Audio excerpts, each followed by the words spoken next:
berjumpa kembali bersama kami rangka mengenal GPIC OFM Indonesia secara lebih dekat.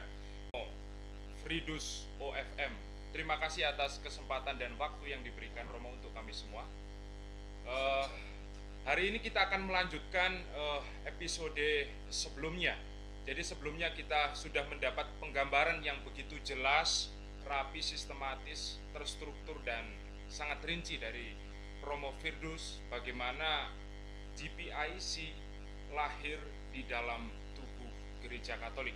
Kalau kita mencermati dengan sungguh pada waktu itu, Sabtu yang lalu, Romo Fridus memberikan sebuah keterangan bahwa sebelum Konsili Vatikan yang kedua, orang ketika berhadapan dengan suatu realitas sosial, persoalan penderitaan misalnya, itu hanya diatasi dengan doa. Tetapi setelah Konsili Vatikan kedua, terjadi sebuah perubahan paradigma, cara pandang bahwa tindakan konkret dalam bahasa Romo Fridus mengulurkan tangan itu menjadi sangat relevan dan penting. Kira-kira itu yang kita bicarakan kemarin.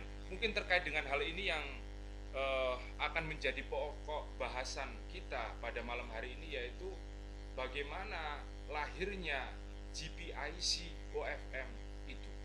Nah, kira-kira Romo Fridus sebagai sekretaris eksekutif GPIC OFM Indonesia, apa yang melatar belakangi lahirnya GPIC OFM ini? Kira-kira Romo bisa memberikan kepada kami suatu pencerahan, gambaran yang mumpuni supaya kami tahu dan paham semua.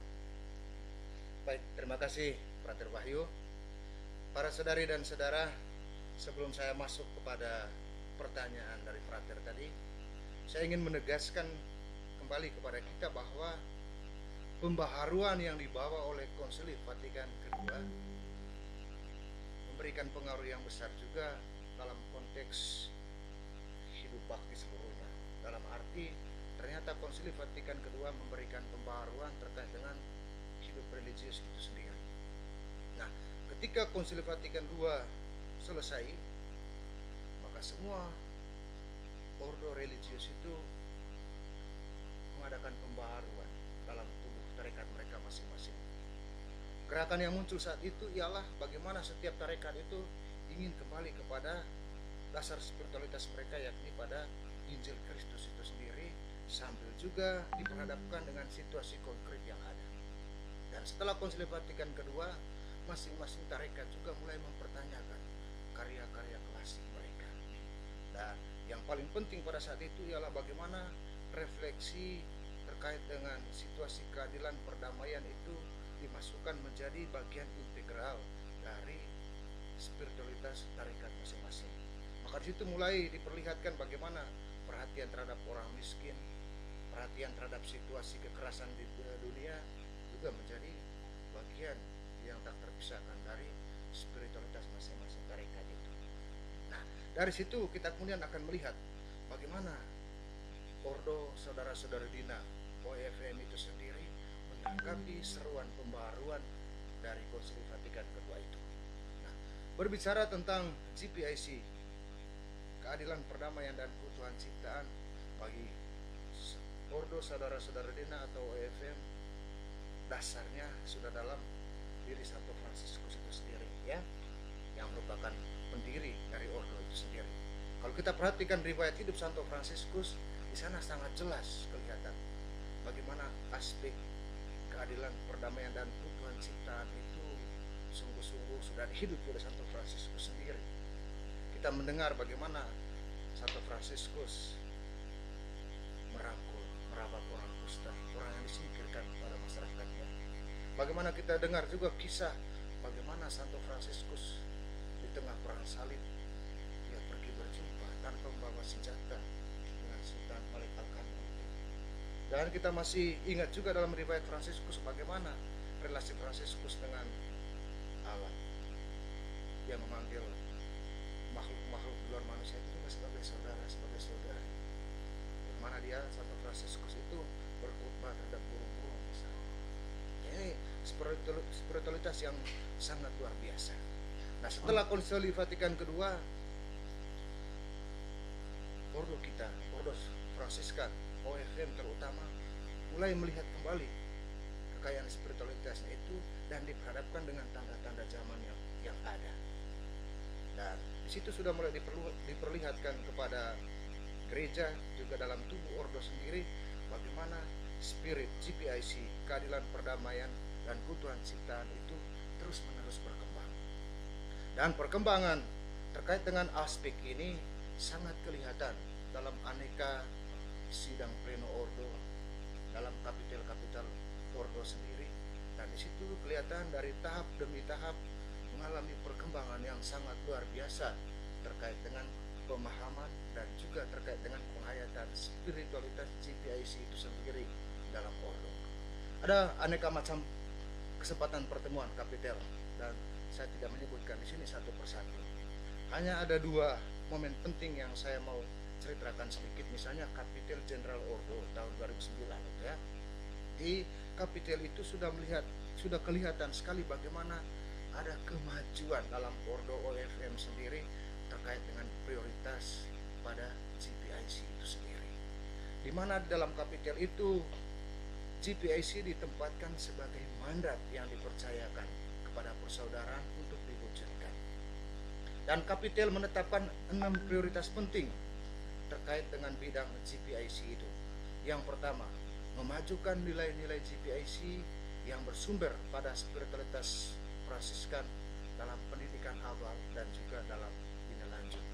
Jadi kapitel sudah menyerukan bagaimana animasi nilai GPIC ini dalam pendidikan para Fransiskan itu sendiri.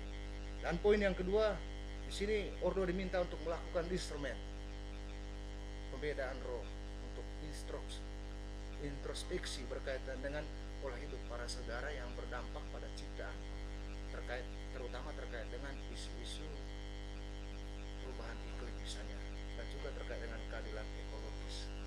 Dan di kapitel tersebut juga disebutkan bahwa para Fransiskan harus memajukan damai, aktif tanpa kekerasan sebagai cara hidup, dan memberi perhatian khusus pada penyelesaian konflik tanpa kekerasan, gerakan aktif tanpa kekerasan sebagai cara baru.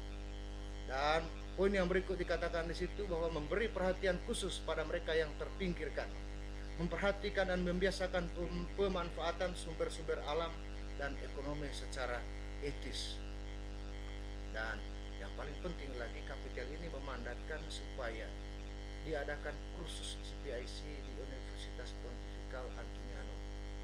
Dan dikatakan bahwa supaya di lembaga pendidikan tinggi Fransiskan lainnya juga diadakan kursus-kursus serupa terkait dengan pengembangan nilai GPIC itu sendiri. Dan pada kapitel yang paling terakhir, yakni pada tahun 2015, di sini diputuskan beberapa hal penting terkait dengan GPIC. Yang pertama, Definitur Jenderal akan menyediakan satu buku panduan berhubungan dengan keutuhan ciptaan dengan mengemukakan landasan teologis, Fransiskan, dan ilmiah mengenai lingkungan hidup. Yang kedua, di setiap entitas ordo diharapkan supaya ada kerjasama antara Dewan Pendidikan, Dewan Evangelisasi atau Penginjilan, dan juga terkait dengan GPIC itu sendiri. Dan di situ akan didalami buku panduan bersama tersebut agar dibuat program-program untuk menjamin bahwa keutuhan ciptaan mesti menjadi bagian dari cara hidup, cara berpastoral, dan juga karya Fransiskan itu sendiri.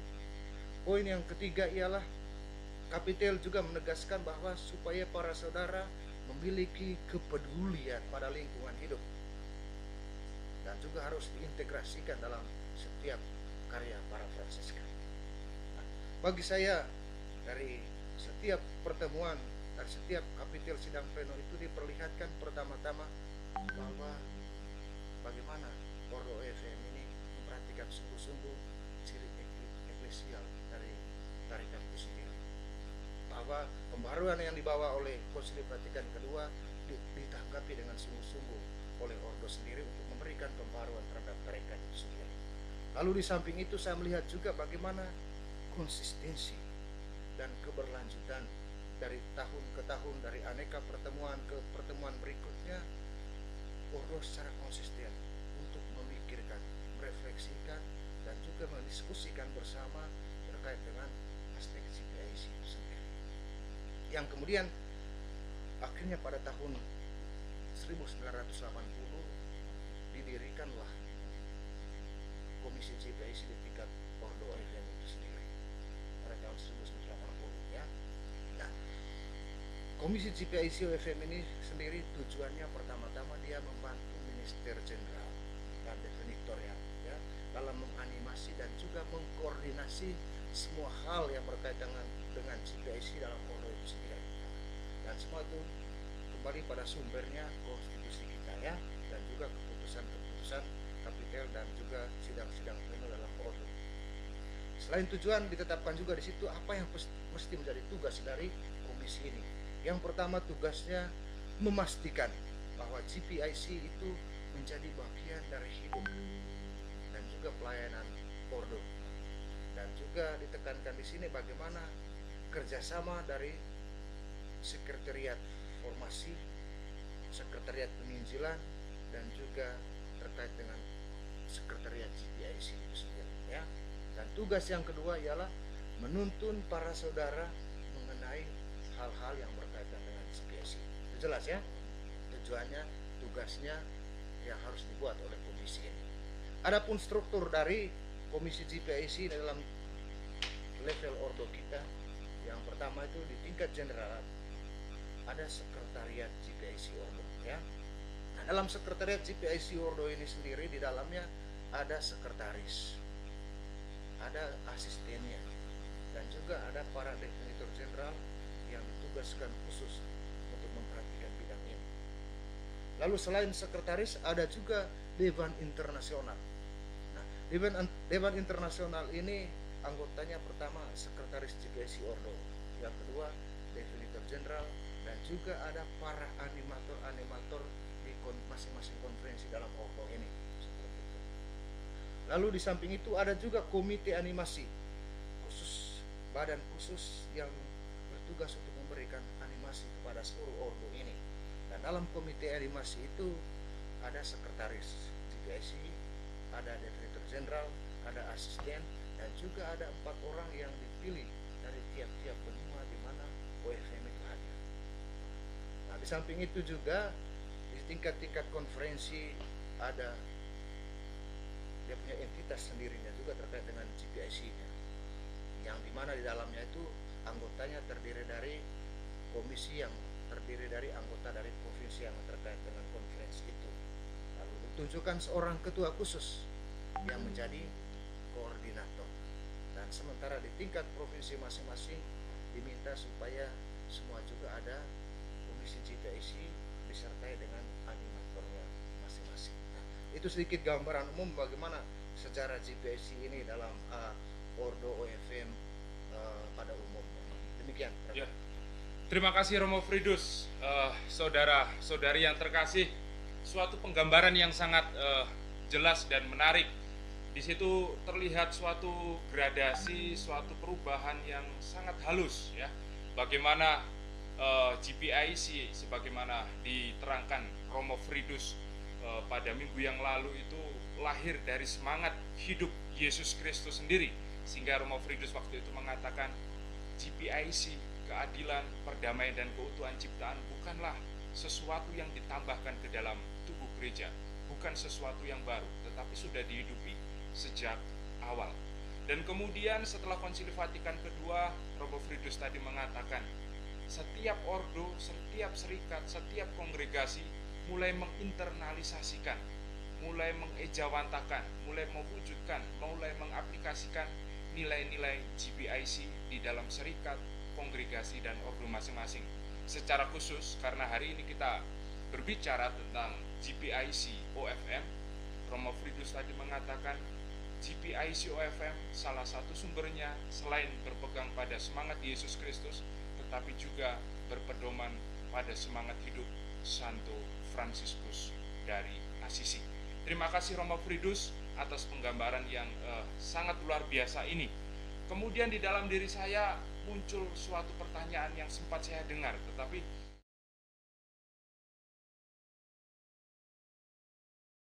itu. Tapi tadi sempat disinggung, tapi bisa dijelaskan untuk kami semua.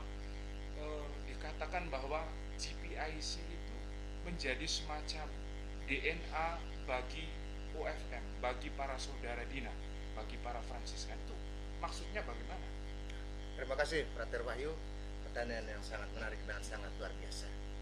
GPIC adalah DNA bagi OFM, dan kata-kata itu sendiri sebenarnya diucapkan oleh mantan Minister Jenderal kita ya, yakni Jose Carballo.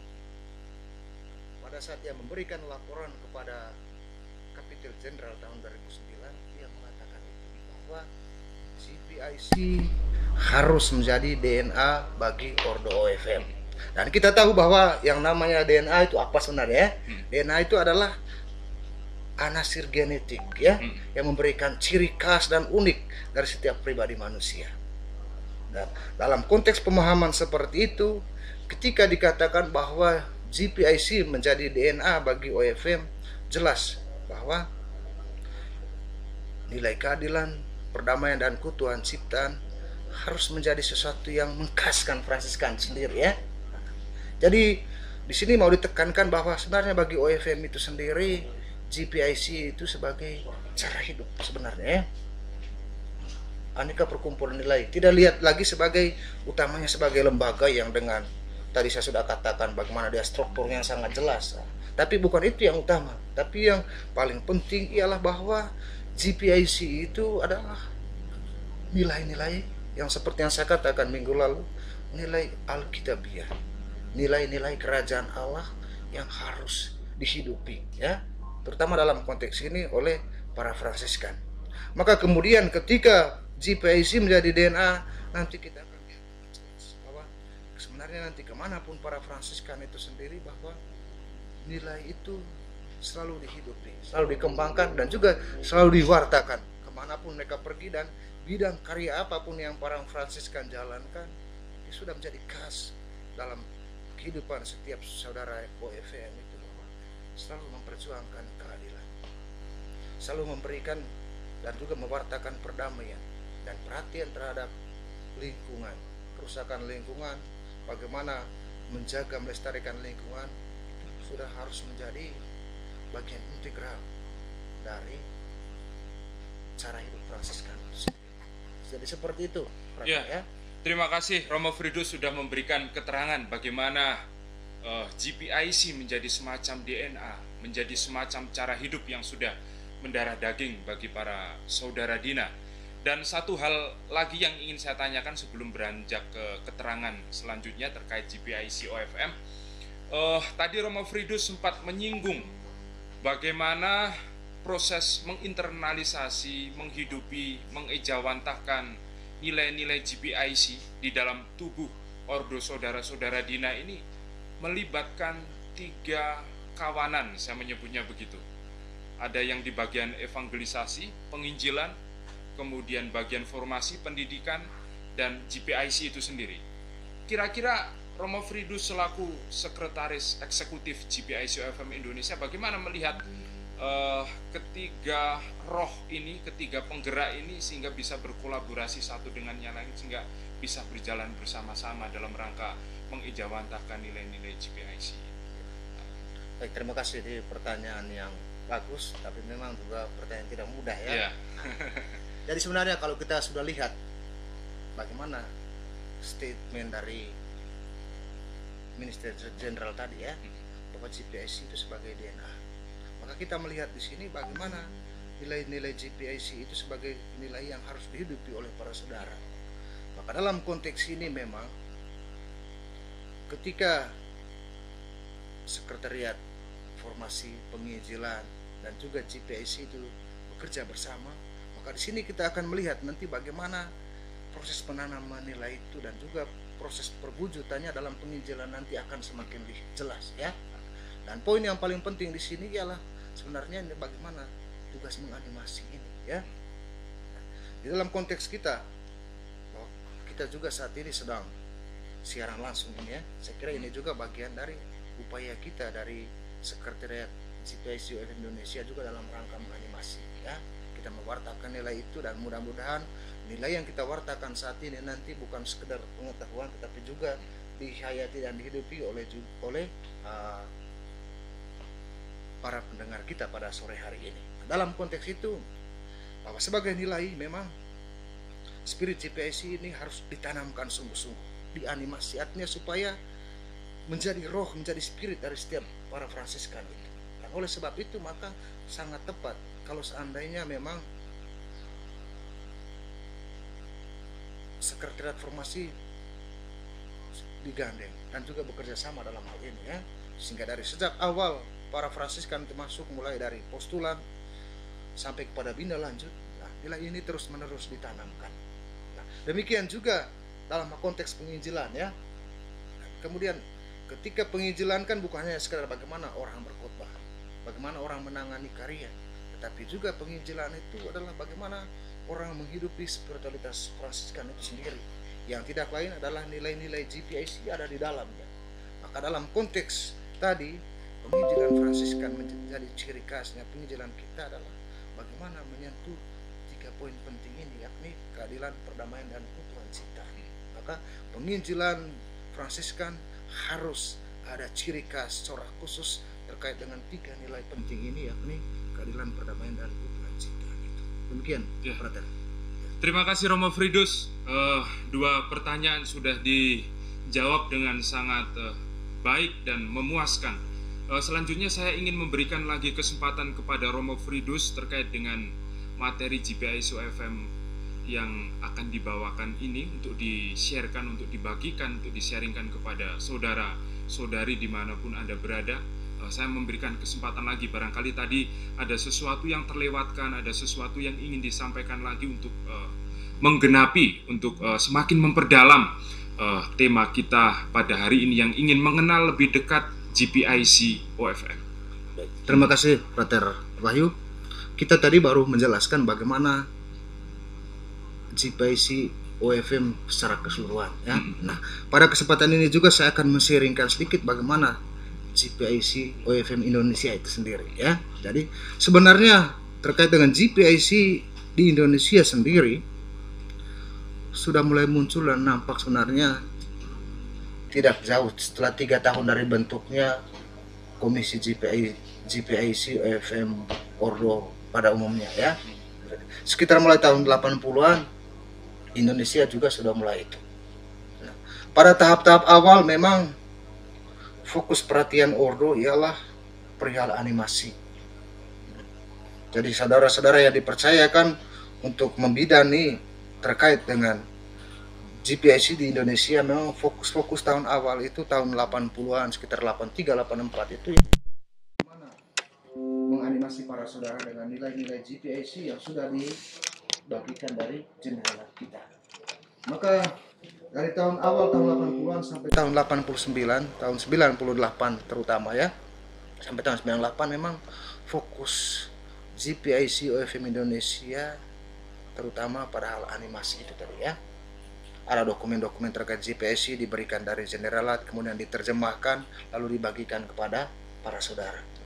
Sementara momen yang paling penting bagi GPIC UFM Indonesia itu mulai terjadi pada tahun 99 ya. Dan kita tahu bagaimana situasi sosial politik Indonesia pada tahun 97 misalnya ya. Ada krisis besar, ada pelanggaran HAM, ada kerusuhan, termasuk juga persoalan Timor Leste waktu ya, terkait dengan jajak pendapat. Nah, pada tahun itu GPIC UFM Indonesia sudah mulai terlibat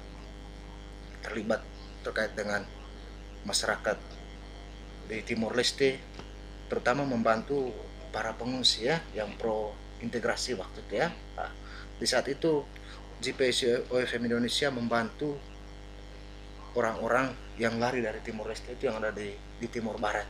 Nah, di situ mereka memperhatikan masyarakat, membuat sekolah-sekolah di tenda-tenda untuk membantu masyarakat yang ada pada tahun itu.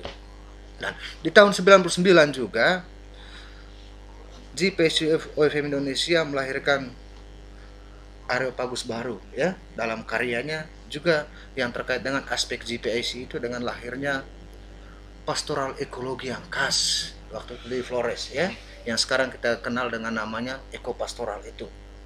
Ya, pastoral khas Fransiskan yang khusus bergerak dalam bidang lingkungan hidup. Mulai dengan pertanian organik untuk membantu para petani, dan juga dengan konservasi alam, konservasi mata air, dan untuk memperbaiki ekosistem yang bisa membantu para petani itu. Namun di sisi lain, di tahun yang sama juga dikembangkan juga sayap GPIC OFM Indonesia terkait dengan pastoral karitatif ya. Pada waktu itu mulai didirikan rumah singgah di Jakarta ya, untuk membantu orang-orang sakit yang tidak punya keluarga. Yang tidak punya keluarga itu dikumpulkan di rumah kita, dirawat, kemudian setelah mereka sembuh, mereka kembali. Dan dari tahun 99 itu mulai berkesinambungan terus perjuangan GPIC OFM Indonesia itu, sampai kepada saat ini ada kantor sendiri terkait dengan GPIC ini. Dan juga dalam berkaitan dengan GPIC OFM Indonesia, kita juga sudah punya strukturnya sendiri yang sangat jelas ya. GPIC yang kita kenal sekarang GPIC OFM Indonesia.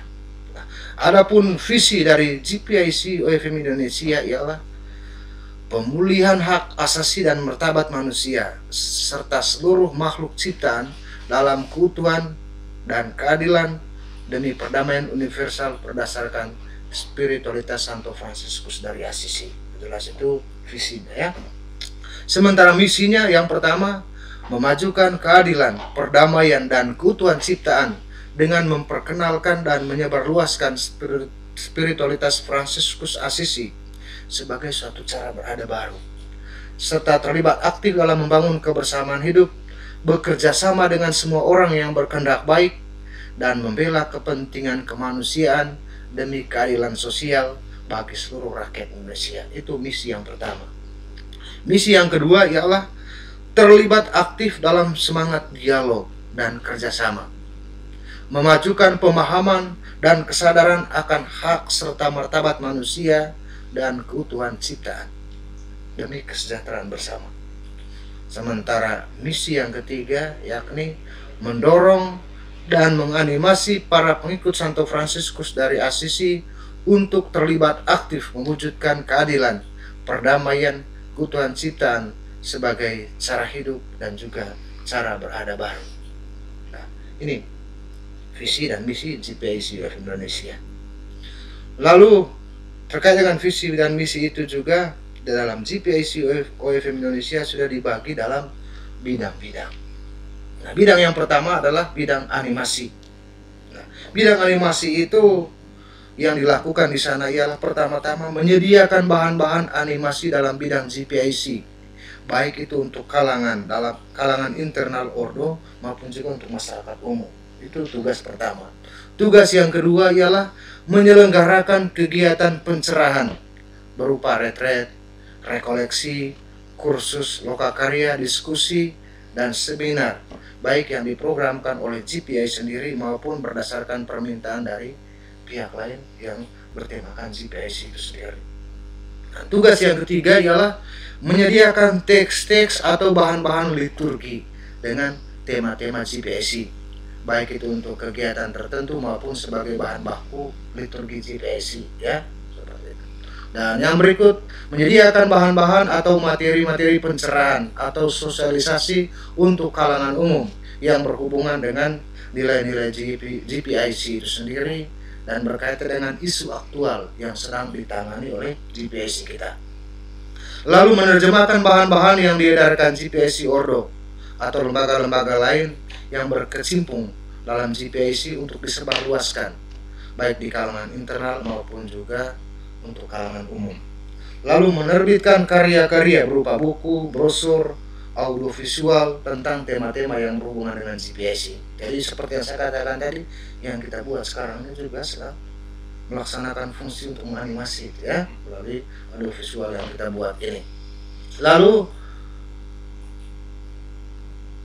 secara rutin memberitakan kegiatan-kegiatan berkaitan bidang animasi ini dalam majalah-majalah Fransiskan maupun juga di luar seperti itu. Nah, itu terkait dengan bidang animasi. Lalu bidang yang kedua ada juga yang namanya bidang advokasi dan juga biro hukum. Yang dilakukan dalam bidang advokasi ini pertama-tama melakukan kegiatan pencerahan dan pemberdayaan masyarakat dalam bidang CPIC. Melakukan pendampingan dan penguatan masyarakat berdasarkan permintaan mereka dalam persoalan-persoalan yang dihadapi masyarakat di bidang CPIC. Lalu menjalin dan membina kerjasama dengan lembaga-lembaga lain dalam advokasi di bidang CPIC. Mengupayakan penyelesaian persoalan masyarakat dengan cara baik litigasi maupun juga non-litigasi. Lalu menyampaikan aspirasi, pendapat, sikap masyarakat yang didampingi kepada instansi-instansi negara yang berwenang. Lalu bekerja sama dengan semua yang berkehendak baik demi perwujudan masyarakat Indonesia yang adil dan sejahtera. Dan saat ini saudara-saudara kita sedang mengadakan advokasi di Flores, ya, entah terkait dengan pertambangan mangan, pertambangan semen, juga ada perkebunan kemirisunan, dan juga masih terkait dengan persoalan geotermal. Dan mereka memberikan pencerahan, ada bersama masyarakat sebagai bukti bahwa masyarakat tidak berjalan sendiri. Kita ada bersama mereka untuk memberikan pencerahan, untuk memberikan kekuatan dan dukungan. Dan terkait dengan biro hukum, pada saat ini kita di GPIC juga memberikan bantuan konsultasi hukum dan juga membantu orang-orang yang meminta bantuan kita, ya, terutama kepada masyarakat kecil yang tidak mampu, ya, memberikan bantuan. Saudara Bimo yang adalah lawyer kita memberikan fokus perhatian terkait dengan hal ini. Nah, di samping advokasi juga ada bidang ekologi. Nah, bidang ekologi tugas-tugasnya pertama mendorong dan menganimasi para Fransiskan dan masyarakat umum untuk peduli dan memiliki tanggung jawab terhadap lingkungan hidup. Yang kedua, mempersiapkan bahan-bahan pelatihan praktis modul ekologi berkaitan dengan pemeliharaan lingkungan hidup seperti pengelolaan pupuk organik, sampah, pemeliharaan tanaman, dan lain-lain. Dan bahan-bahan itu sekarang ada sendiri di Flores, ya. Kita sudah mencetak sebuah buku untuk anak-anak sekolah yang di dalamnya bertemakan tentang pertanian organik sendiri. Buku untuk anak-anak sekolah, dan bagi saya ini sangat luar biasa buku itu. Lalu memfasilitasi dan melaksanakan kegiatan pelatihan praktis berkaitan dengan pengetahuan dan keterampilan di bidang lingkungan hidup. Meningkatkan kemampuan dan keterampilan para Fransiskan dan masyarakat umum dalam pengelolaan sumber daya lingkungan hidup serta upaya-upaya konservasi. Lalu memelihara dan merawat taman percontohan di kantor kita, ya, yang ada di sini, dengan bunga-bunga, mulai dengan penanaman sayur, meskipun dalam keterbatasan tempat, ya, tapi kita berusaha supaya di kantor kita juga kelihatan hijau, asri, dan kita juga bisa menikmati hasil dari jerih payah kita sendiri, seperti itu. Lalu yang berikut ada bidang litbang. Litbang tugas utamanya adalah melakukan penelitian dan pengembangan dalam bidang-bidang yang berhubungan di GPIC. Lalu selama ini juga membuat clipping-clipping entah koran maupun majalah, terutama yang berkaitan dengan tema-tema GPIC. Lalu juga menganalisa data-data isu-isu yang sedang menjadi kepedulian publik melalui kegiatan diskusi, seminar, demi mengarahkan aktivitas dan juga kepedulian GPIC. Kita juga terkait dengan masalah-masalah yang ada, GPIC juga membuat kertas posisi, ya. Maka dalam rangka membuat kertas posisi itu aneka macam diskusi, aneka macam penelitian harus dibuat untuk tercapainya kertas posisi itu. Lalu juga mengelola perpustakaan dan menyediakan buku-buku yang bertema GPIC, ya. Jadi kita punya perpustakaan, lalu juga setiap bulan kita upayakan ada selalu buku-buku yang bertema GPIC itu untuk kita tambahkan menjadi sumber bagi kita di tempat ini. Lalu selain itu juga ada karya sosial karitatif yang khusus menerima pasien yang tidak mampu, miskin dan gelandangan untuk dirawat dan diberi tumpangan seperti yang kita sudah katakan minggu lalu, yakni di rumah singgah, ya. Lalu melihara hubungan baik dengan pihak rumah sakit, tenaga medis, jaringan kerja, dan donatur yang membantu perawatan dan pemeliharaan pasien di rumah singgah. Jadi memang jelas bahwa sosial karitatif ini juga melibatkan begitu banyak orang ya, terutama orang-orang yang berkehendak baik yang juga selalu menolong ya. Kita kerjasama dengan rumah sakit, orang-orang yang mau membantu, dokter-dokter yang dengan sukarela mau membantu kita dalam karya ini. Lalu menjalin kerjasama dengan lembaga-lembaga lain, baik pemerintah maupun swasta yang memiliki kepedulian pada kehidupan orang miskin dan gelandangan, seperti yang saya katakan tadi. Lalu membuat data tentang pasien yang diterima di rumah singgah yang sudah sehat, yang meninggalkan rumah singgah maupun yang meninggal, ya. Dari itu didata dengan jelas, dengan dokumentasi yang jelas, dan juga kita menciptakan mekanisme kerja yang membuat pengaturan rumah singgah itu berjalan dengan baik dan juga dengan lancar. Tetapi yang sangat menarik bagi kita OFM ialah bahwa pengelolaan rumah singgah itu diberikan tanggung jawab yang begitu besar kepada saudara muda, ya, artinya para frater kita. Dan bagi saya ini adalah sebuah kepercayaan yang sangat luar biasa dari Ordo terhadap para saudara muda sebenarnya. Tetapi sekaligus juga sarana belajar, ya, sarana untuk mengasah kepekaan, mengasah kepedulian para Fransiskan mulai dari usia yang sangat muda. Dan bagi saya ini adalah sebuah sarana belajar, sarana animasi, sebuah sarana pendidikan yang sangat luar biasa bagi orang-orang muda di dalam OFM kita, seperti itu. Lalu di samping itu, seperti yang saya katakan tadi, bahwa dalam semua karya GPIC OFM Indonesia, dalam semua bidang-bidang itu tadi, memang kita OFM tidak bisa berjalan sendiri, ya. Kita selalu membangun jaringan kerjasama dari pihak-pihak luar, entah itu dengan gereja sendiri maupun juga dengan lembaga-lembaga lain yang memiliki keperhatian yang sama, ya, terkait dengan tema-tema GPIC itu sendiri. Kita sudah menjalin kerjasama selama ini dan kita merasa bagaimana kerjasama membangun jaringan itu ternyata sangat membantu kita, ya, membuat karya kita bisa berjalan dengan baik, membuat kita menjadi merasa ringan, membuat pengetahuan kita semakin bertambah ketika kita terbuka dan mau belajar dari lembaga-lembaga lain terkait dengan hal ini.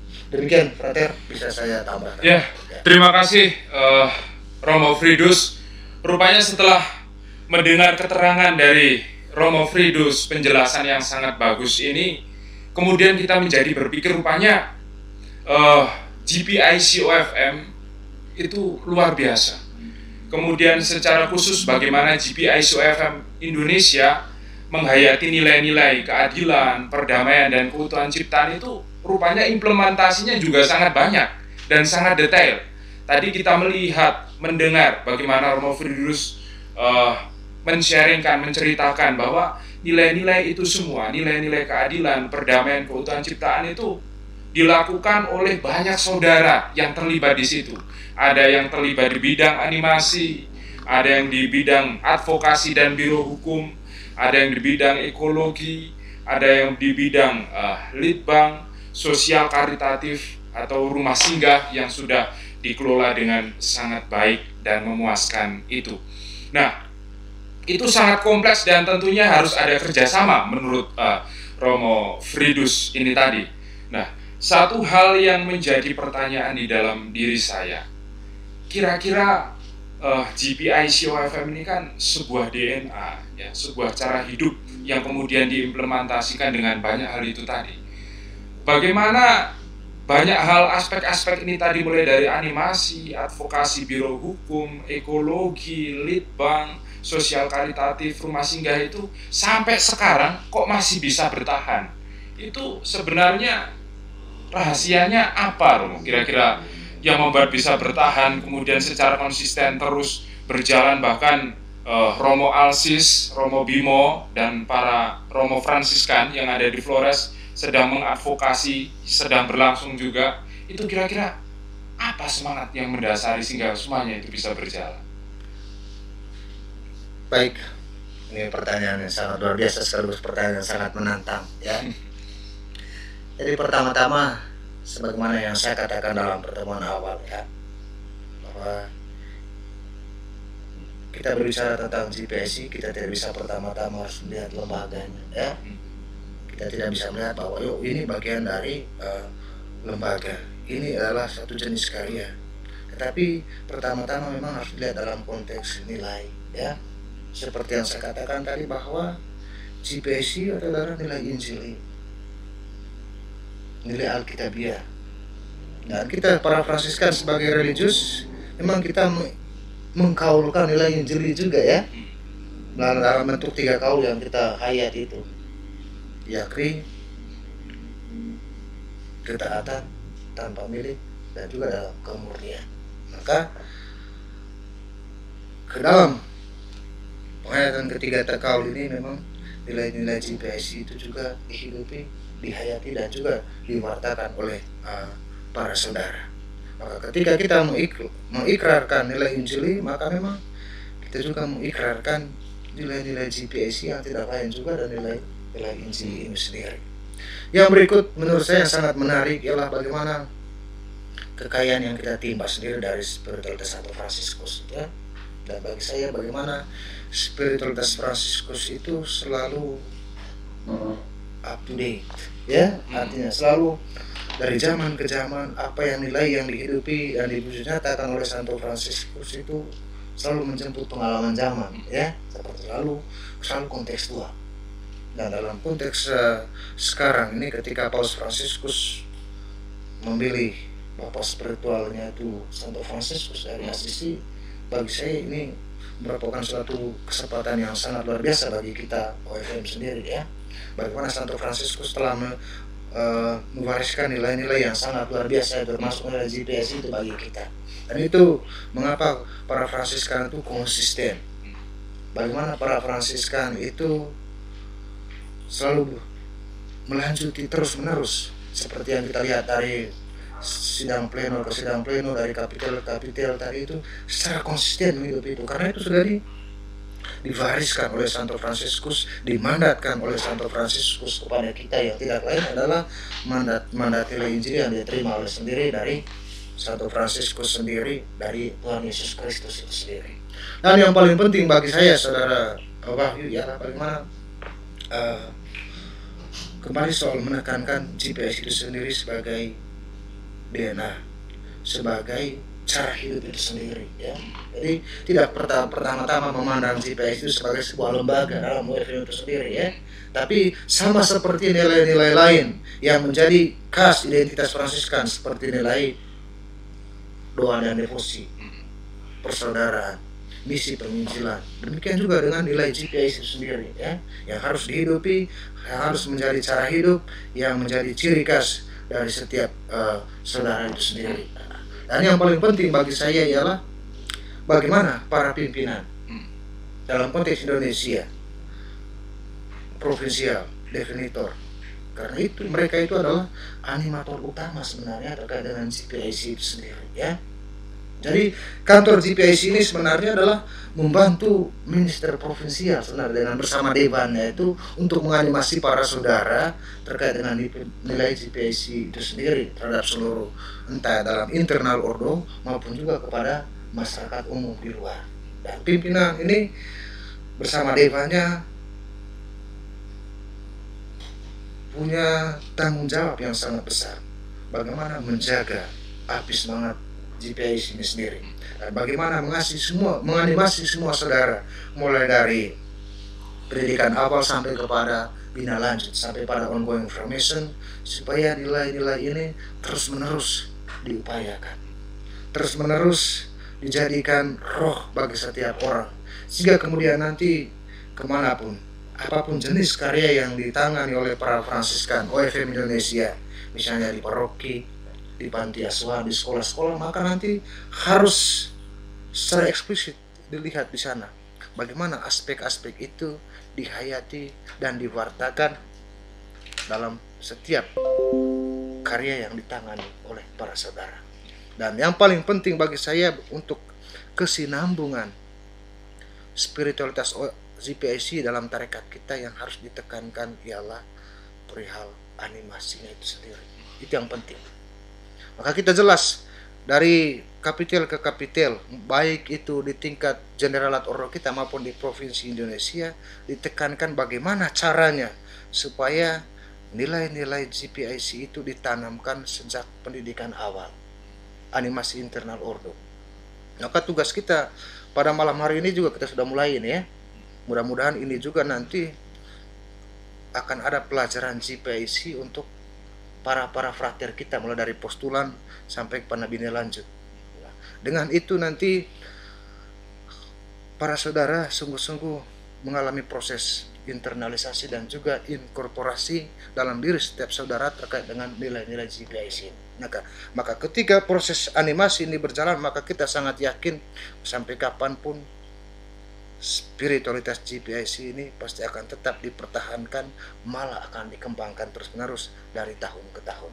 Demikian, Saudara Wahyu. Ya, sangat menarik jawaban yang diberikan dan sangat lugas tentunya. Satu hal lagi sebelum beranjak, kalau ada sesuatu yang ingin disampaikan lagi, kira-kira kita kan punya banyak sisi, namanya GPIC OFM Indonesia, tapi kemudian yang berkarya di situ banyak. Saya tadi sudah mengatakan ada animasi, ada litbang, ada advokasi, biro hukum, ada sosial karitatif, rumah singgah, dan lain sebagainya. Kira-kira bagaimana semuanya itu bisa berjalan? Apakah ada semacam evaluasi? Apakah ada semacam rapat? Apakah ada semacam pertemuan rutin? Sehingga semuanya itu kemudian tetap saling bersinergi, saling dukung-mendukung antara satu dengan yang lain, sehingga animasi tidak jalan sendiri, kemudian biro hukum dan advokasi tidak jalan sendiri, litbang ekologi, sosial karitatif, dan lain sebagainya. Kira-kira prosesnya bagaimana sehingga satu dengan yang lain kok bisa masih saling berkomunikasi satu dengan yang lain? Mungkin bisa diterangkan sedikit untuk kita semua prosesnya itu. Ya. Baik, terima kasih Saudara Wahyu. Ini pertanyaan yang sangat luar biasa, sangat baik menurut saya.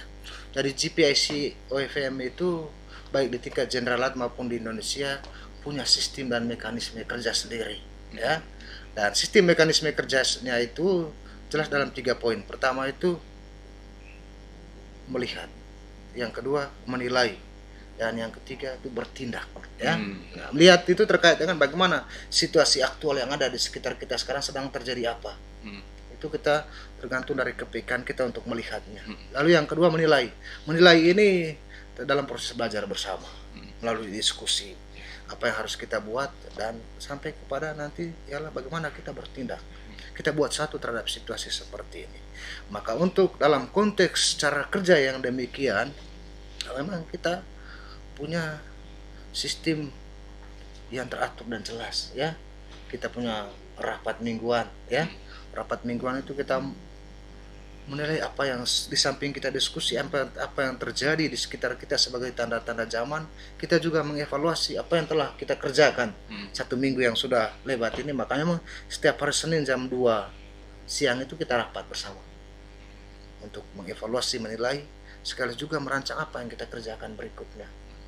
Lalu dalam seluruh bidang-bidang itu, jadi setiap tribulan, ya, setiap tribulan itu kita selalu mengevaluasi, meminta saudara-saudara yang ada di bidang-bidang itu untuk memberikan laporan apa yang mereka sudah buat itu per tribulan itu. Nah, kita di kantor selalu informasikan ke mereka, jangan lupa laporan-laporan yang ada. Seperti itu. Lalu di setiap akhir tahun juga kita selalu ada rapat bersama untuk evaluasi tahunan, sekaligus juga kita membuat apa program kita, apa fokus kita di tahun yang akan datang. Seperti itu, Saudara Wahyu. Ya.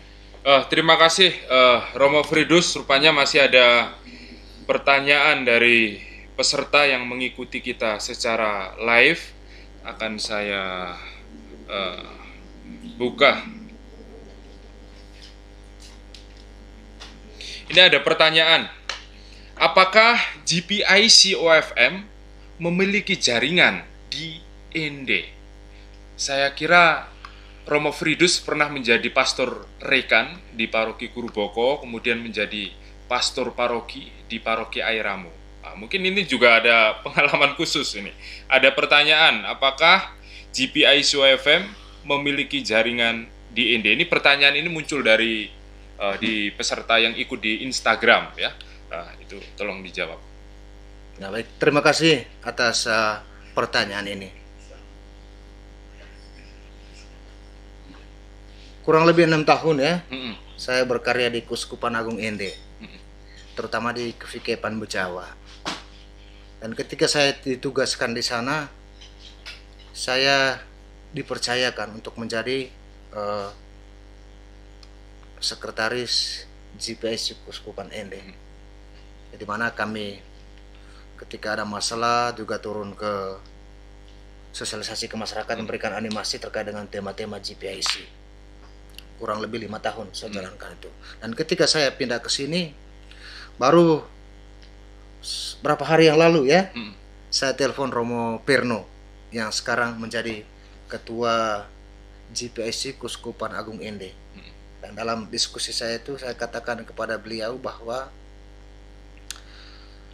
kalau di Kuskupan Ende ada kegiatan-kegiatan, entah itu animasi, advokasi dan apapun yang membutuhkan keterlibatan GPIC OFM, kami siap membantu. Dan Romo Perno sendiri juga mengatakan bahwa siap akan membangun kerjasama. Dan bagi saya bahwa seperti yang saya katakan tadi, bahwa GPIC OFM memang sangat terbuka bagi jaringan dan kerjasama seperti itu. Oleh karena itu sangat bagus bahwa kita mau membangun jaringan terkait dengan GPIC juga dengan teman-teman di India, dan saya kira Kuskupan itu menjadi pada yang sangat strategis juga bagi kita untuk membangun kerjasama seperti itu. Jadi saya kira itu jawaban saya terkait dengan pertanyaan ini. Terima kasih Romo Fridus. Rupanya kebanjiran pertanyaan ya. Ini masih ada lagi. Bagaimana pengalaman, mungkin bisa diceritakan secara singkat, pengalaman Romo Fridus sendiri ketika bertugas di lapangan sebagai salah satu pengurus inti GPIC OFM Indonesia ya. Pada waktu sebelum sebagai sekretaris eksekutif pasti juga pernah lah terlibat ketika di lapangan. Apa yang dirasakan di lapangan bersama masyarakat? Baik, terima kasih ya. Jadi secara organisasi keterlibatan di GPIC boleh dikatakan saya orang baru ya. Tetapi dari segi pengalaman konkret dan juga dari pribadi saya, sebenarnya pergumulan terkait dengan GPIC ini sudah lama ya. Selain menjadi minat dan perhatian saya, tetapi juga pengalaman yang konkret saya alami sendiri ketika ada di Kuskupan Agung Ende. Kita sebagai sekretaris GPIC Kuskupan, tetapi ketika saya tugas di Flores juga, saya terlibat juga dengan para saudara yang dari sini untuk mengadakan advokasi di Flores, mulai dari persoalan tambang di Manggarai sampai kepada hal sekarang yang sedang kami animasi itu adalah terkait dengan perkebunan kemirsunan di Purboko dan juga terkait dengan geotermal yang ada di Mataloko. Jadi saya juga sendiri terlibat dalam proses itu di sana. Jadi yang saya alami memang bahwa tugas bidang GPIC ini memang tidak mudah ya. Hal yang berat, membutuhkan energi yang lebih, membutuhkan semangat yang lebih, dan tentu saja harus memiliki kompetensi-kompetensi tersendiri juga ya terkait dengan bidang-bidang GPIC itu sendiri. Dan ketika saya alami di sana memang bahwa paling penting bagi kita adalah bagaimana memberikan animasi, memberikan konsentrasi sendiri ya, karena masyarakat kita seringkali menjadi korban itu karena sebenarnya karena ketidaktahuan ya. Banyak masyarakat kita juga oleh pihak tertentu dibuat supaya jangan tahu ya, agar itu persoalannya. Nah, banyak masyarakat kita yang belum terbuka sungguh-sungguh pikiran, belum banyak tahu, sehingga mereka mudah ditipu, sehingga kemudian mereka mudah menjadi korban ketidakadilan itu sendiri. Nah, maka di sini maka saya katakan bahwa memang perihal animasi dan konsentrasi ini memang sangat penting untuk membuka wawasan, membuka pikiran masyarakat kita. Dan ketika kita turun untuk memberikan animasi, mengadvokasi masyarakat, di situ baru mereka kaget. Oh, ternyata seperti ini. Ternyata kami ditipu selama ini. Ternyata yang diceritakan kepada kami selama ini hanya hal-hal yang baik saja, sementara hal-hal yang negatifnya tidak diceritakan kepada kami. Persis di sini kehadiran kita untuk membuka wawasan masyarakat kita. Situ persis tantangannya ya, membutuhkan passion yang besar, membutuhkan semangat, membutuhkan kemauan, dan juga harus berani menghadapi tantangan dan kesulitan yang ada terutama di lapangan-lapangan itu. Dan juga banyak sharing para saudara juga yang mengalami itu tidak mudah untuk menjalankan tugas perutusan terkait dengan GPS ini karena akan berhadapan dengan aneka macam tantangan, ya, berhadapan dengan pemerintah, berhadapan dengan perusahaan-perusahaan yang merasa memperoleh keuntungan dari masyarakat kecil. Itu tantangan, itu kesulitan yang sangat besar, ya. Begitu, Saudara Bayu. Ya. Terima kasih Romo Fridus sudah menjawab setiap pertanyaan yang dilontarkan dengan tekun dan setia. Kira-kira apakah masih ada hal lain lagi yang ingin disampaikan terkait dengan tema kita pada malam hari ini, mengenal GPIC OFM Indonesia secara lebih dekat? Apakah masih ada? Saya kira begini, terkait dengan hal ini, saya kira GPIC OFM sangat terbuka, ya. Terbuka bagi siapapun yang hadir, bagi siapapun yang mau belajar, bagi siapapun yang mau diskusi, ya. Sehingga mungkin kesempatan ini masih sangat terbatas. Mari kita bersama-sama untuk saling belajar, saling memberi masukan, saling diskusi, saling membagi informasi, membagi data terkait dengan ini. Karena hal ini sangat membantu kita dalam proses menghidupi dan juga memperjuangkan nilai-nilai GPIC ini. Tapi yang paling penting bagi saya untuk internal Ordo sendiri, yakni bagaimana kita sungguh-sungguh menjalani proses animasi ini, ya. Itu yang menurut saya yang sangat penting. Dan para saudara memahami sungguh-sungguh bahwa GPIC ini bukan hanya dipikirkan soal lembaganya, ya. Tidak hanya dipikirkan soal kantor ini, bukan hanya pikir tentang bagaimana direkturnya, bagaimana sekretarisnya, bagaimana saudara-saudara yang berkarya di situ. Tapi yang paling penting adalah GPIC itu adalah nilai, ya. Nilai iman, nilai panggilan yang harus diwujud nyatakan dimanapun para saudara hadir, dimanapun karya saudara ditugaskan oleh Ordo, maka nilai GPIC itu bisa diwartakan, dihidupi di tempat karya kita masing-masing. Saya kira ini yang paling penting, ya. Terima kasih Saudara Bayu. Sebelum saya tutup, supaya tersapa juga, masih ada satu pertanyaan. Mungkin bisa dijawab dengan singkat, padat, dan jelas. Pertanyaannya, apakah Romo Fridus bahagia berkarya di bidang GPIC ini? Ini pertanyaannya. Pertanyaan yang sangat menantang. Nah, sampai saat ini saya merasa bahwa saya sangat bahagia, ya. Karena ini kesempatan bagi saya untuk bisa berjumpa dengan banyak orang, bisa kerjasama, bisa belajar hal-hal baru terkait dengan ini. Dan saya yakin dan percaya bahwa saya tidak berjalan sendiri, ya. Tuhan ada bersama saya, dan yang sangat luar biasa adalah bagaimana Tuhan yang hadir dalam para saudara yang ada bersama saya ini, yang selalu memberikan kekuatan, yang selalu mendukung, yang selalu membagi pengetahuan, membagikan pengalaman, dan itu menjadi kekuatan bagi saya untuk saya selalu bahagia karena saya tidak berjalan sendiri. Demikian, Saudara Wahyu. Terima kasih banyak Romo Fridus. Dengan demikian, saudara-saudariku dimanapun Anda berada, di bagian pertama minggu yang lalu, Sabtu yang lalu, Romo Fridus sudah memberikan suatu penjelasan yang luar biasa bagaimana GPIC lahir, tumbuh, bertumbuh, dan berkembang di dalam tubuh gereja Katolik. Dan kali ini Romo Fridus secara khusus berbicara bagaimana GPIC itu dihayati, diaktualisasikan oleh Ordo Fratrum Minorum, Ordo Saudara-saudara Dina, di mana semangat keadilan, semangat kedamaian, semangat keutuhan ciptaan didasarkan pada dua tokoh besar, Yesus Kristus dan Santo Fransiskus Assisi.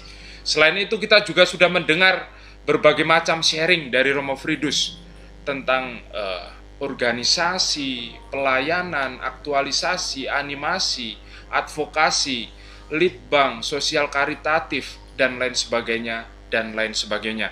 Sekali lagi Romo Fridus, kami mengucapkan terima kasih banyak atas materi yang sangat bernas, berharga, bermanfaat bagi kami yang masih muda dan juga saudara-saudari yang mengikutinya. Nah, saudara-saudariku yang terkasih, Sabtu depan masih ada lagi, ya. Jadi nanti Sabtu depan Romo Fridus secara khusus akan berbicara tentang keadilan dalam perspektif GPIC ini. Apa yang dimaksud dengan adil? Keadilan itu apa? Itu pertanyaan yang sangat menarik. Nanti akan dikupas satu persatu. Apa itu keadilan? Apa itu kedamaian? Apa itu keutuhan ciptaan? Jadi jangan pernah meninggalkan channel ini ya di YouTube GPIC OFM Indonesia, karena setiap Sabtu ya jam 6 waktu Indonesia Barat atau jam 7 malam waktu Indonesia Timur akan dilangsungkan live ya. Nanti jangan lupa juga yang di waktu Indonesia Tengah untuk juga bergabung bersama kami ya. Kami akan memberikan banyak masukan, banyak hal yang sudah dipersiapkan dengan sangat dan amat bagus oleh Romo Fridus. Nah, sebelum mengakhiri juga saya ingin mempromosikan bagi saudara-saudari yang berminat tentang tulisan-tulisan, sharing-sharing ataupun berbagai macam hal yang berkaitan dengan GPIC OFM Indonesia. Saudara-saudari bisa mengunjungi website kami yang update setiap hari ya, diusahakan begitu, selalu ada yang baru, yaitu di gpicofmindonesia.org. Sekali lagi saudara-saudari bisa mengunjungi website kami gpicofmindonesia.org. Di situ akan Anda bisa membaca perkembangan pergerakan karya-karya GPIC OFM Indonesia hingga saat ini. Sekali lagi terima kasih banyak Romo Fridus atas kesempatan, waktu, dan berbagai macam hal yang sudah disampaikan. Sekian dan terima kasih. Jangan lupa Sabtu depan di waktu yang sama kita berjumpa lagi. Salam damai Kristus. Semoga Tuhan memberi kita damai dan terima kasih.